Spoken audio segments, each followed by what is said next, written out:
atau besok sebelum sidang, mereka harus mendeklarasikan diri bahwa mereka benar-benar dalam keadaan bebas. Karena fakta menunjukkan bahwa mereka tidak bebas dan tidak merdeka.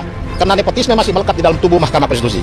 Ya, pertama kita memberikan dukungan dalam keadaan seperti itu, mereka harus. Di Republik ini mempertontonkan bahwa keteladanan itu tidak penting sebagai keluarnya keputusan MK 90 tahun 2023 yang melibatkan 3 orang yang amat sangat berkaitan satu dengan yang lain, ayah, anak, dan paman, itu sudah menunjukkan praktek nepotisme yang tidak bisa ditutup-tutupi.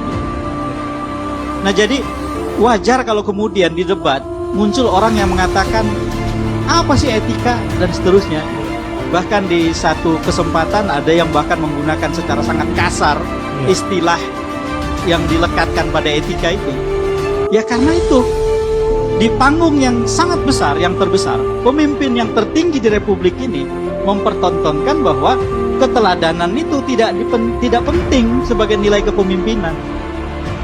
Joko Widodo Erina Gudono jadi salah satu bakal calon Bupati Sleman di Pilkada Kabupaten Sleman 2024. Nah, ini memang kencang sekali di era Jokowi ini, terutama sejak menantunya di Medan, kemudian anaknya di Solo, dan kemudian ini tren ini sebetulnya meskipun secara prosedural boleh, tetapi kritik penting yang selalu dimunculkan oleh publik bahwa pada saat yang sama itu terjadi kematian partai beramai-ramai. Dari Freedom House saya juga agak khawatir melihat perkembangan catatan dari Freedom House yang menempatkan Indonesia akan ada political rights dan civil pandangan dunia internasional soal kondisi demokrasi kita.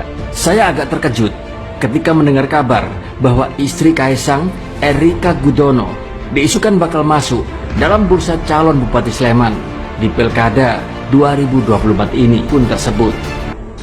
Memang semua ini kembali pada pilihan rakyat.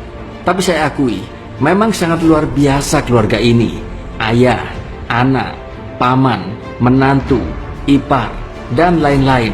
Semua ikut terjun ke politik. Di sini, seperti kayak aji mumpung, ikut berselancar mumpung ombak lagi besar. Seolah kayak berpikir, mumpung Jokowi masih berkuasa, manfaatkan pengaruhnya untuk menang di kontestasi politik. Nggak terbayang hal seperti ini bakal terjadi. Nggak terbayang jika membandingkan dengan Jokowi yang dulu. Dulu Jokowi terjun ke politik, anaknya pun sempat mengisyaratkan tidak tertarik untuk ikut berpolitik karena katanya fokus berbisnis. Cuma Jokowi saja yang berpolitik. Ya, siapanya rahasia. Komitmen saya dari awal itu saya nggak pernah berpolitik, nggak pernah ikut tim sukses. Nggak masih banyak, justru kalau jadi pengusaha itu waktu untuk keluarga banyak karena kan kita kerjanya nggak dijadwal. Pertama kali Bapak terjun ke politik juga saya nggak pernah melihat itu sebagai sesuatu yang menarik. Kenapa nggak menarik menurut Anda? Ya memang nggak menarik aja. Pemirsa, putra sulung Presiden Joko Widodo Gibran Rakabuming Raka secara resmi mendaftarkan diri sebagai anggota kader PDI Perjuangan. Gibran pun menyatakan akan mendaftarkan diri sebagai calon wali kota Surakarta. Hari ini saya sudah sah mendaftarkan diri sebagai bakal calon wali kota Solo untuk tahun 2020-2025. Hah? Ya, tiap hari kerja terus. Pengangguran apa ini ikut? Enggak, kalau saya pengangguran saya ngikut bapak saya terus. Saya kan kerja. Kemarin kan di di salah satu media itu saya dikatain apa? Anak haram toh karena nggak pernah ikut kampanye. Enggak, kalian ke Solo, kalian lihat aktivitas saya kayak apa?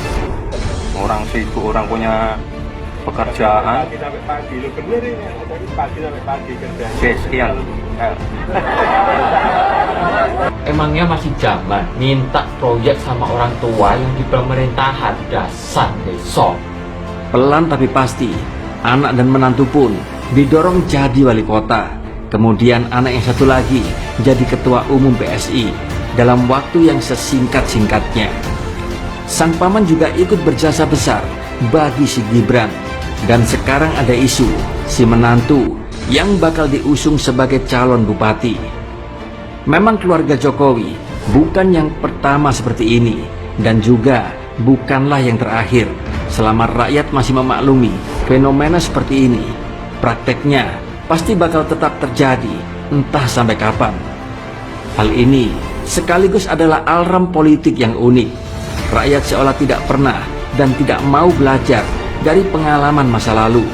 Kelihatan kalau rakyat saat ini banyak yang tidak logis dalam memberikan suara dukungan. Ketika kecewa dengan sesuatu,